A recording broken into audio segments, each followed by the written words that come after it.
Morning! Good morning, team. What is going on? Happy end to weekend, or Monday if it is, for my Aussie crew. What is going on, guys? Good morning.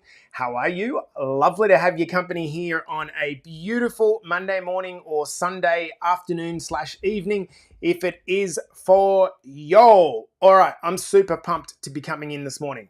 I've signaled that this podcast is going to be one that I hope is pretty hard hitting. Okay, so lovely to have your company here. Make sure that you say hi in the comments. Get down there. We're going to be starting this episode in just over 2 minutes. Now we got some team coming in, guys. It's the end of winter. Hang on, December, October. This is the end of winter in Canada. So just over a week ago, I was in Bali and off the back of Australia, and it was between 30 and 35 degrees. See if I can turn my camera just quickly, and I don't know if you can see. Look at the backyard. It's literally absolutely dumped overnight on pretty much the last day of February, and there's literally a foot of snow outside. So it almost feels like winding back the clock in time, and I still question why the frickin' hell I live in Canada for a portion of the year. Korea! Anyway, that's not much. Oh, all right, tough guys. I'm guessing that's probably Mike Bergman. And it's pretty fair, Mike, because up where you are, mate, it gets to like -30, -40, and Vancouver has nothing on us. All right, so who we got in here? We're starting in just over a minute, guys. We got Tezza in here. Good morning, Tez. I hope you've had a beautiful start to your morning, my brother. Ghosty, starting to become very consistent on YouTube, brother. I appreciate you. Kenny's here as well. How are you, Kenny? Ashley's here. Good morning, Ash. We got Nikki, Cole. Look, we got a few Facebook users. I did in the event link put the restream link, but I'll have to get used to doing that again. Guys, we're going to get started in 40 seconds. So, want to let you all know, hey Mez, how are you? Letting you all know, hello Chris, that following this podcast episode, as we bring in our TikTok audience, following this podcast episode, if you do indeed want to stick around for a chat and discuss the contents of the podcast, more than happy to do this. I really like the idea of having a bit of a chat to you guys at the end of the podcast. So if you think that you want to stick around, then let's do it. All right, I think we are ready to rock and roll. Let's get stuck into another episode of the podcast. On the count of 5, 4, 3, 2, and 1. Welcome back to the Better Body Academy podcast. This is the podcast that you come to when you are damn sick of the dumb diets and unsustainable workout programs. I'm your host, Jace Stewart from Better Body Academy. And in today's episode, we're going to be talking about 7 mindsets we need to embrace if we want to break through. This is going to be a hard-hitting Monday episode. I want to deliver you guys some energy and some value, whether you're watching on LinkedIn, Facebook, Instagram, TikTok, wherever it is. I hope you all had a beautiful weekend. I want to shout out firstly one of our clients, Miss Kiara Barnett. Kiara, having lost a bunch of weight, but most importantly, really developing her strength, competed in her first powerlifting show at the weekend. Given a year ago, Kiara was super stuck. Fast forward 12 months, this girl is now competing in deadlift and squat and bench press against people much older than her. She's running one of our Better Body Academy squads. She's overcome her own mental limitations and has run at the fear. Anyway, this is a woman that I am super inspired by. So I've got to shout you out. Kiara, congratulations on getting stuck in. And to everyone that's kind of, watching that and thinking, that's super inspiring, I'd suggest get in the comments and let Kiara know how pumped you are to see her going. All right, so in today's episode, we're going to be discussing 7 mindsets that you absolutely need to embrace if you're ever going to be successful in weight loss, okay? Or for that matter, in life. These 7 mindsets are mindsets that I personally have needed to learn and apply in my own transformation as I built towards my mission inside of Better Body Academy. And you know what? I have plenty of faults just like the rest of us. When I have not followed these mindsets, even for a short period of time, I've seen my results tanking. I want to share with you guys today because I see a lot of you grinding and grinding, being willing to put in the hard work. You're following the plan that our coaches are giving you, that we've laid out in front of you. Yet we all know that transformation is so much more than just the practicalities of eating and training, right? We all know that the game of transformation is literally in our mind between these two ears. You're going to face massive hurdles during your transformation journey.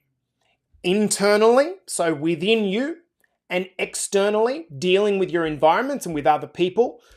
And how you navigate these challenges will determine your ability to stay on course.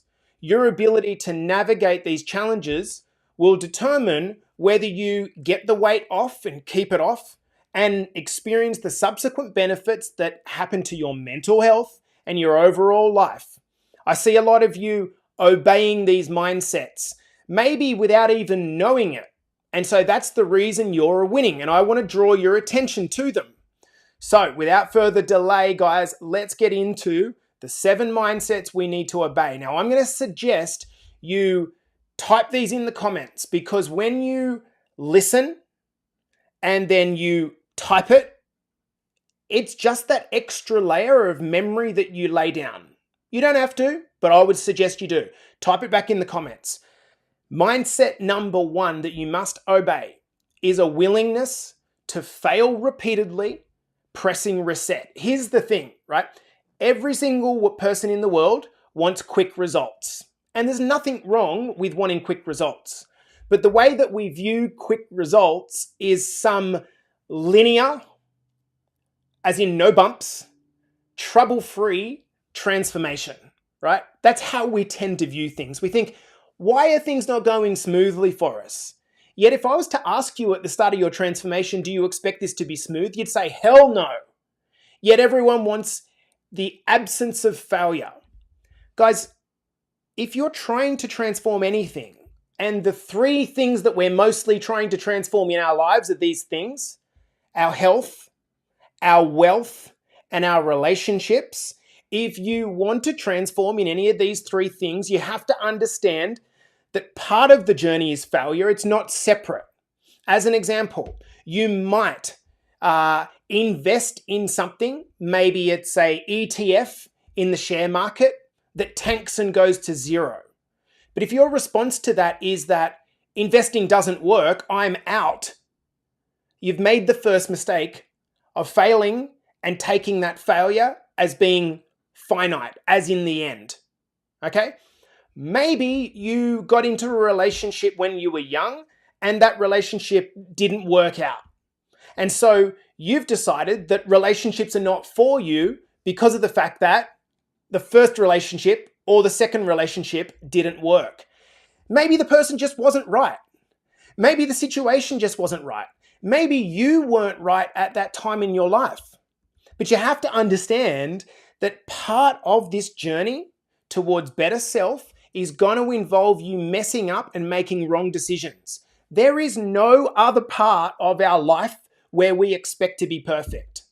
Does anyone get married and stand on the altar and say to their soon-to-be partner, I am never ever going to make a mistake? Does anyone do that? No. In fact, they say, through all my faults, the ups and downs will stick by each other. That's the attitude that we take into marriage. Why do we take in this attitude towards our fitness journey that suggests that we need to be perfect? Like, why do we do that? The moment we fall off, we think, oh, I just can't do this, I'm a failure. The guys that are successful are the ones that get kicked in the ass repeatedly over and over and over again. They fall off their meal plan. They forget to track the calories. They have a week that they're sick, like I did last week, and they just press the reset button. The difference between someone who's successful and not is that they've just pressed the reset button thousands of times over. That's the difference. It's not that they're made of something special, it's that they've been willing to press the reset button. So mindset number 1 is you need to be willing to fail and press reset as many times as it takes. Mindset number 2, I need you to stop caring. Stop caring about what other people think.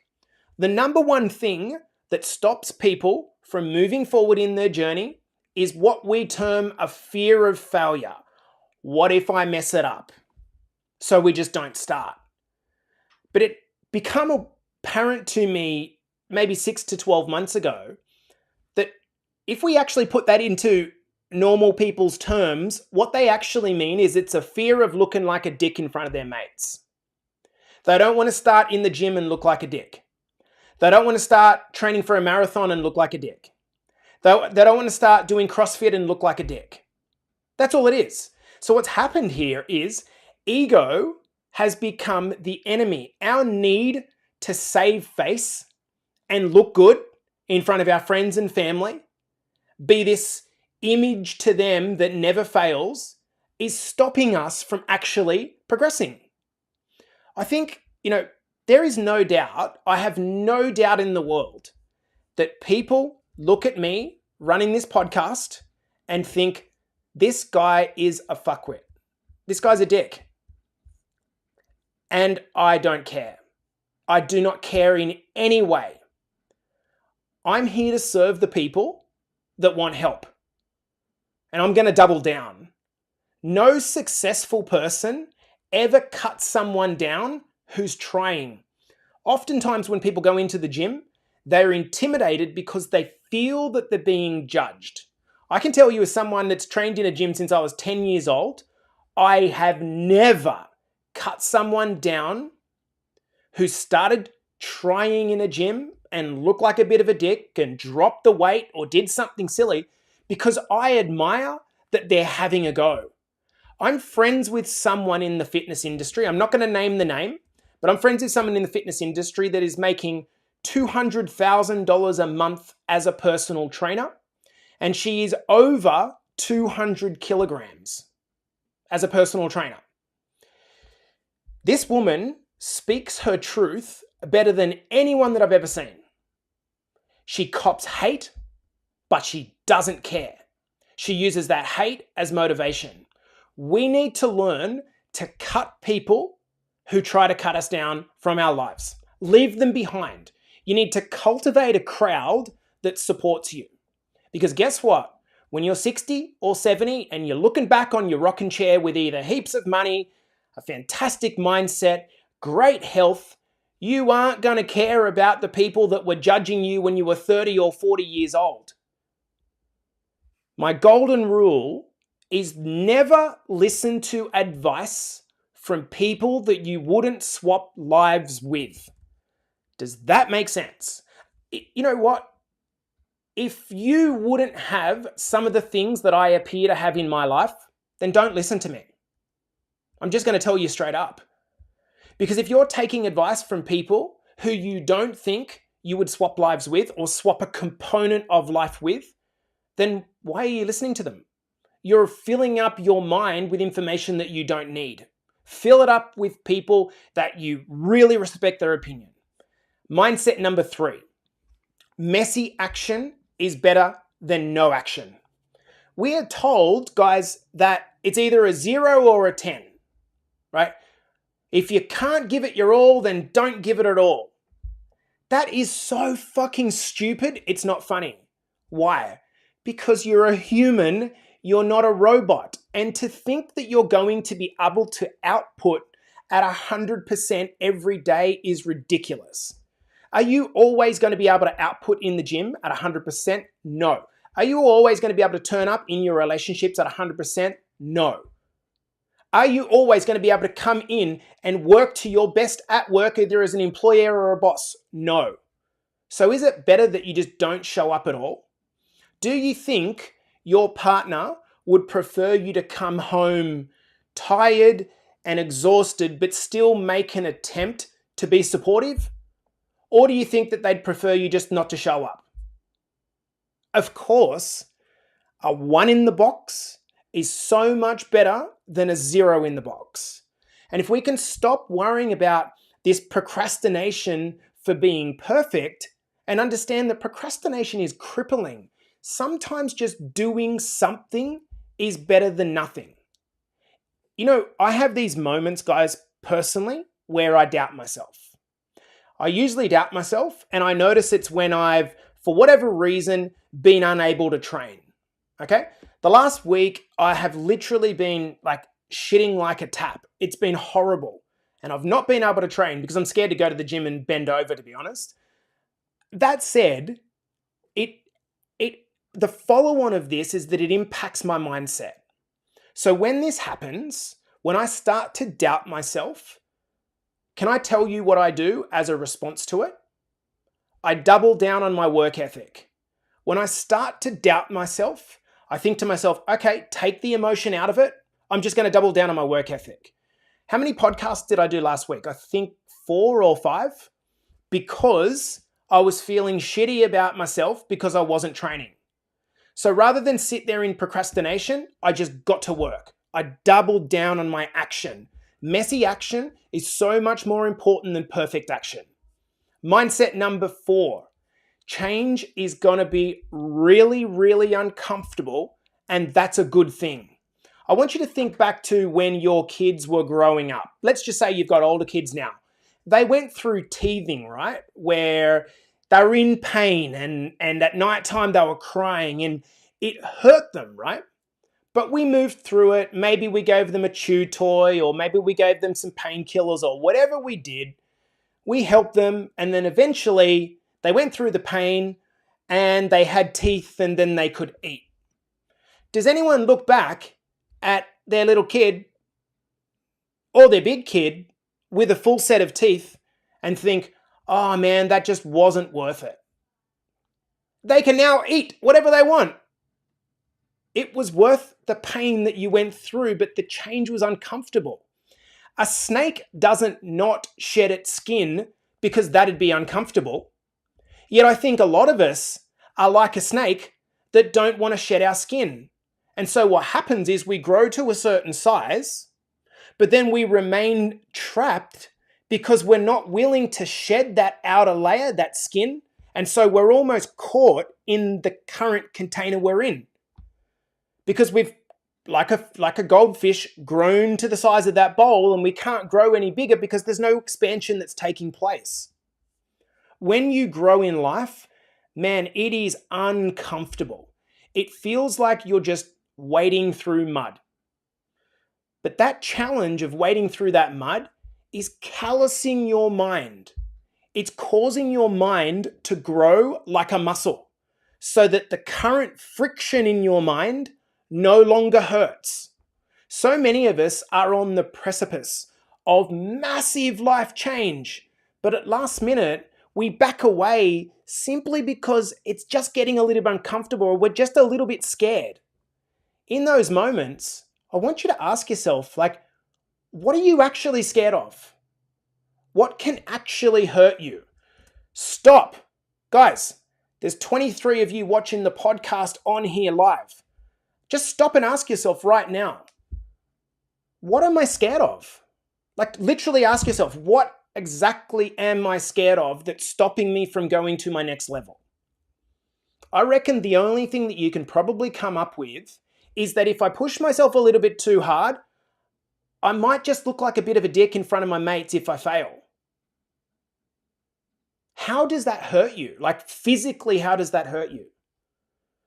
So we're downscaling our life because we're worried about how we might look. It's mental when you think about it. Would you prefer to spend the next 30 to 40 years tiptoeing comfortably towards death, arriving at death and going, all right, well, I got here, that's good? Or do you want to see what happens when you start acting like you're not going to live twice? Like, it sounds so obvious, but this ain't a dress rehearsal. This isn't a dress rehearsal. I've made it my life mission to try to say, come on, Stop playing as if you're gonna live twice. Wasting away 10 years in procrastination, 10 years might be 15, 20% of your life that you're wasting because you're scared. Scared of judgment, scared of the concerns of other people. Stop worrying about the other people. Mindset 5. How you do small things is how you do everything. The question I've got for you guys is, how do you operate when no one else is looking? No one else is looking. When only you can answer this honestly. Are you a corner cutter? Are you a person that does the least amount of time possible to appease your boss? Now, we think that that's kind of funny a little bit, and I can see the funny side of it. But what we don't realize is how much this is actually hurting us, how much it's impacting upon our personal circumstances and our personal standards. No one is looking. How do you show up for yourself?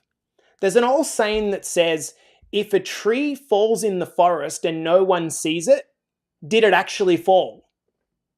So I want to take that idea and ask you, if you don't show up to something that you said you were going to show up to, but no one saw it, does that mean it doesn't count? Maybe no one else will see it, but you will know that you've cut the corner. You will know that you've cheated yourself. You will know because you've sent the message to your subconscious that that's the type of person that I am. And then you wonder why change isn't coming. It's because you keep cutting corners. You set the standards, and if you're not getting what you want, it's just because you're setting a lower bar. Mindset number 6 as we bring this home. Knowledge is power if applied. I love this phrase. Earners learn. Earners learn. Earners learn and then apply. My belief personally, and I'm not saying that this is fact, but my belief personally is the happiest people in this world are people that are constantly growing in themselves. And so my belief is that the key to happiness is personal growth. And in order to grow personally, trying to do that on your own is really, really difficult, because without garnishing some tools or some mindset off some other people, you're just kind of hoping that you can figure it out on your own. So for me, if growth is the key to happiness, then the key to happiness is continuing to learn. The reason that most people get left behind is because they stop learning, they stop growing, they stop caring. They say things to themselves like, oh, you know what? Like, I'm just a mum now. Like, I'm just happy being a mum. And I think that that's a lie, because although you might be happy being a mum, you're not happy just being a mum. You're not, because you're not growing. People that succeed understand that what prevents them from getting to the next level is adopting the skills and the mindsets of the people that are above them. I want you to think about this comment critically that I'm about to say now, guys. Poor, stuck people invest in things as a way to try and convince other poor people that they're doing better than they are. Like, let that hit. I'm going to say that again. Poor, stuck people invest in things as a way to convince other poor people that they are doing well. All you need to do is look at the amount of credit card debt that is running from people buying cars that they can't afford to try and impress their fucking neighbors who they don't actually care about anyway. Rich, healthy, growth-orientated people invest in education and their own development. They find people they like to be like, and they try learning everything they know so they can go up levels. The more they learn, the more they realize just how little they know. And so subsequently, they become addicted to learning.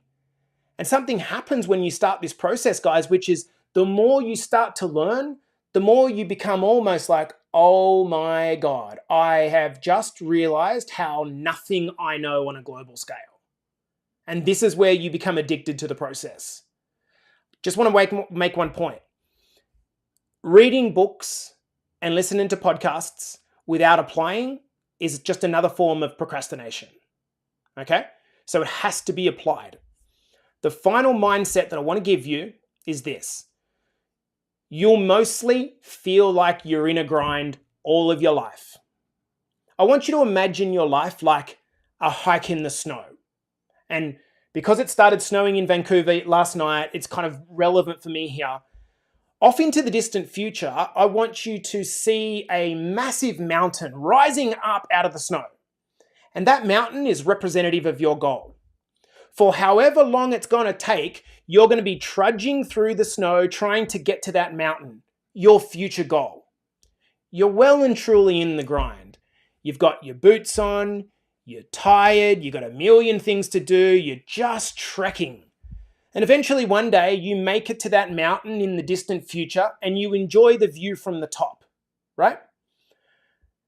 And that view from the top, what you didn't realize is beyond that mountain that you had all your mind set on, guess what?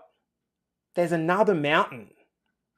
And the moment that you think to yourself, well, hang on, I just made it to this mountain. What if I just push myself a little bit further and make it to this mountain? The moment you entertain that idea, which is a growth mindset, guess what?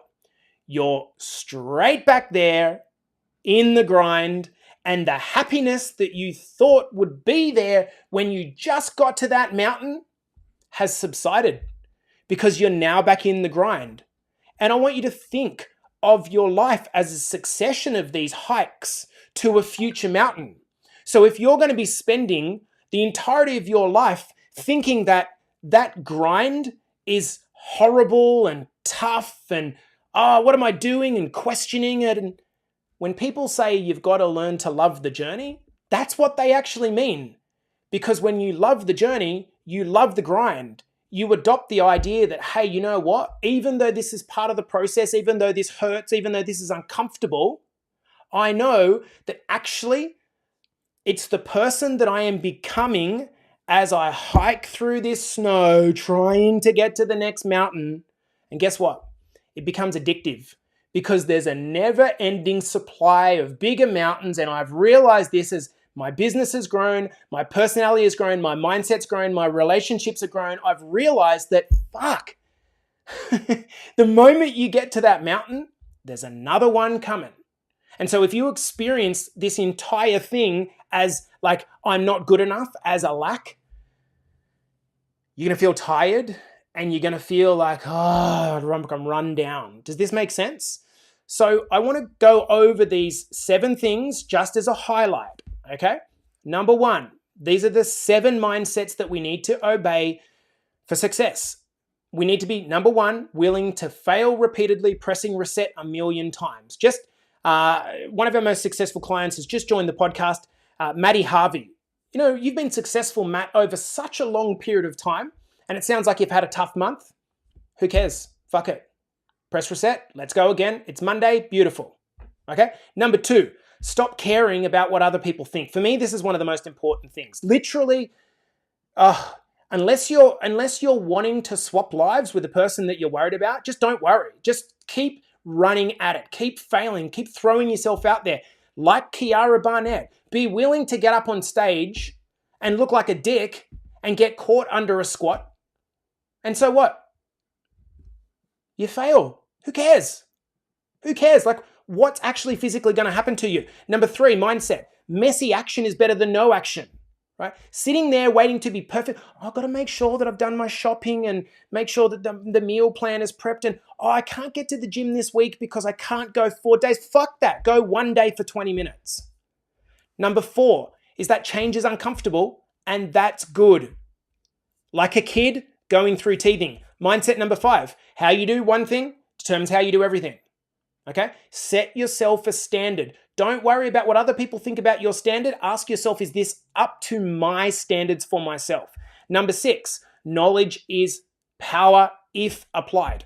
You want to get to the next level? You've got to go about trying to figure out what people who are at the next level are doing better than you. And then number 7, which was, you're going to be in the grind for 99% of your life. So stop resisting that grind as as bad as you failing, as like really, really hard, because that's going to be your life if you're going to be a growth orientated person. Guys, I'd be interested in knowing which one of these is the one that you probably need to adopt the most. Hopefully there's been some value in this podcast. I'm super freaking energetic to serve, coming out of what's been a really sick week for myself in terms of like gut sick and not being able to train. We're back on the horse this week. I'm pressing reset, delivering these value podcasts because I want you guys to come with me. I want to set a pace.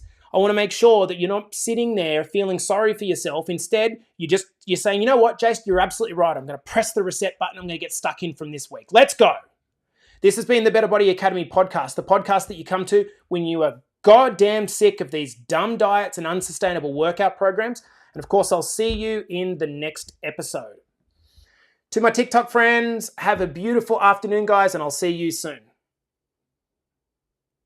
All right, so Facebook, YouTube, LinkedIn, how are you guys? Love to hear. There's 17 people watching live, and I'm going to stick around and talk about anything that you guys want to talk about here.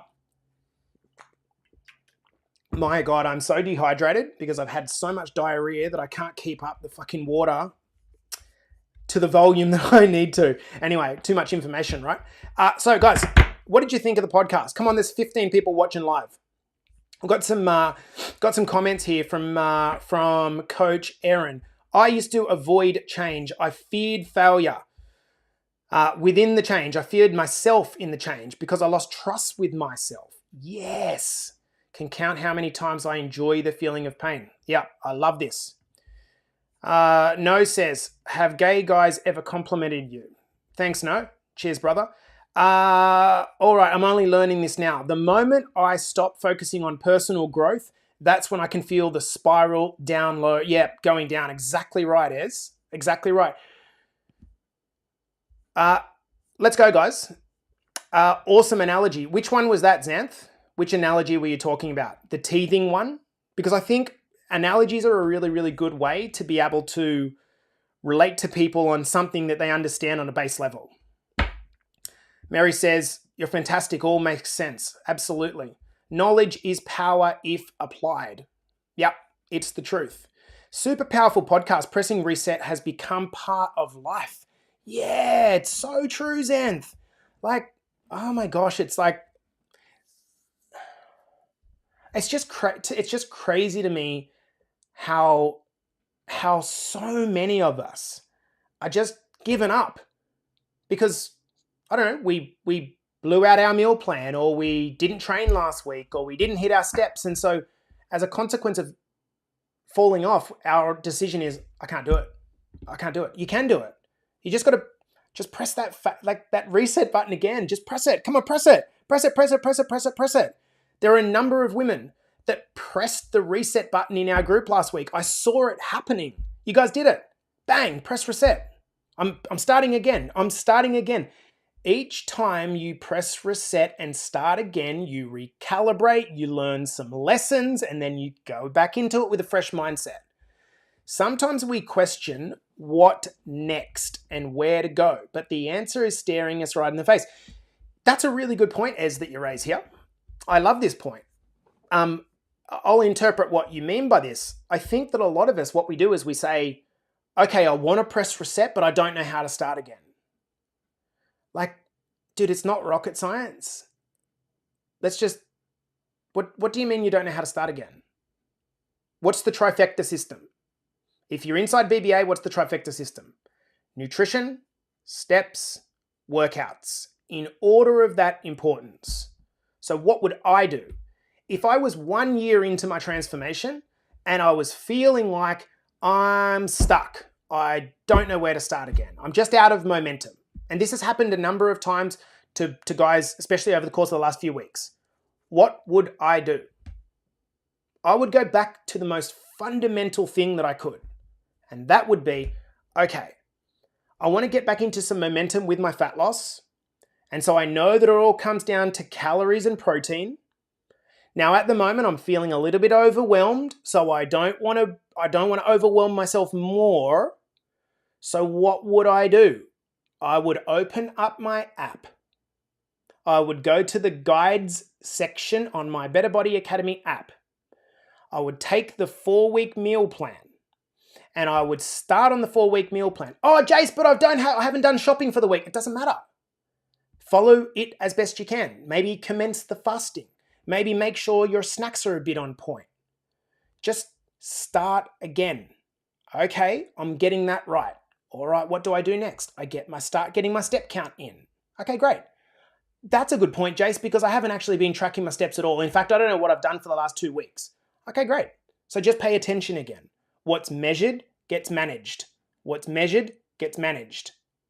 Start tracking your steps. Oh, I didn't get to 10,000 steps today. Doesn't matter. What did you get to? 5,000. Okay. Is that better than the last 2 weeks? Yeah, the last 2 weeks I only got 2,000. You just improved your rate by 250%. Brilliant. Brilliant. Great start. Let's build upon that tomorrow. Oh, I don't know how to start again. I'm just sitting here and I don't know how to start. Get the fuck up. Get up. Stop feeling sorry for yourself. Get up and start again. Are you going to sit there and just feel sorry for yourself for the rest of your life, or are you going to get up and go for a walk? Just go for a walk. That's it. Go for a walk. Listen to a podcast. Go for a walk. Like, it doesn't matter. There's a rule called the do something principle. Okay? And it's about creating momentum. One of the rules of the do something principle, like this principle is so basic, it's this. Actually, most of the time, it doesn't matter what you do. When you're feeling stuck and you're trying to get back into momentum, quite often it doesn't actually matter what you do. But do something. As in, like, go for a walk. Right? Open up to your partner. Tell them how you feel. Pick up the phone, have a difficult conversation. Reach out to your coach. Do something. Don't do nothing. We're all guilty of this idea of trying to fight out of the paper bag that we're caught in ourselves. We sit there and we're in our house and we're just like fucking getting so frustrated and we're like punching out. Oh, this is not working. Just stop. Just chill. Take a chill pill. Start again. Press reset. Don't overcomplicate it. Xanth says, I find resetting builds confidence and belief in myself. Yeah, because what it does is it de-emotionalizes things. Xanth, the one struggle that most people have is they are very emotionally attached to outcomes. So they let outcomes determine their behavior. Let me give you an example. You might have stepped on the scales this weekend and you might have put on 2 kilograms. And you got emotionally attached to the fact that you put on 2 kilograms. Because you put on 2 kilograms, you assigned meaning to that. And because you assigned meaning to that, the meaning was something like, fuck, I'm failing on this. And so as a result of putting on the 2 kilograms and feeling like a failure, you had a level of guilt and shame about you. And so what you then did was stop following the process and thought to yourself, well, this doesn't work. Of course it works. You've got plenty of proof that it works. We start to get emotion. Then what happens is you have a really good week and you get really attached to the emotions of the good week. We're like, oh man, I was so good. I lost 2 kilograms this week. It might have actually been that you didn't put on 2 kilograms, just the conditions of which you were weighing yourself were slightly different week to week. Maybe you hadn't had a poo yet. You had food in your guts potentially. Maybe you had, as a woman, you had your period, so you were retaining some fluid. So actually, you let the outcome determine how you're going about your process. What's far better to do is just try to detach from the emotions, from the ups and downs of the outcomes. Just try to focus on the process. And as you do this over time, there's a number of guys, particularly in the men's group at the moment, that are doing tremendously well just by sticking to the process. And these are guys that are just like the opposite of people that would have formerly considered themselves healthy men. And as an example, Troy Whitelam, who posted on my personal profile yesterday, and he said, "Oh my God, this feels easier than ever before." He's got shit going on in his kids' lives, which is making it difficult for him, but he's just doing the process as best he can. Jason Nyes, shout out to you, Jace. Right? You're just following the process, bro. I don't even know if you're paying attention to your weight at all. Who cares? You're just following the process. Have faith that if you follow the process, the outcome will take care of itself. Because the process has been developed by a professional that knows what he's doing. So just trust the process. If you trust the process, I will guarantee you the outcome. I'll guarantee the outcome. All right, guys, I'm going to cut it off there. For any of you sticking around for a chat afterwards, I hope it's been valuable. I appreciate you all, guys, and I really do. The purpose of this podcast is for you to go out now and apply. Press the reset button going into this week. I love you. I'll see you all soon, and I appreciate the hell out of your team. We'll chat soon.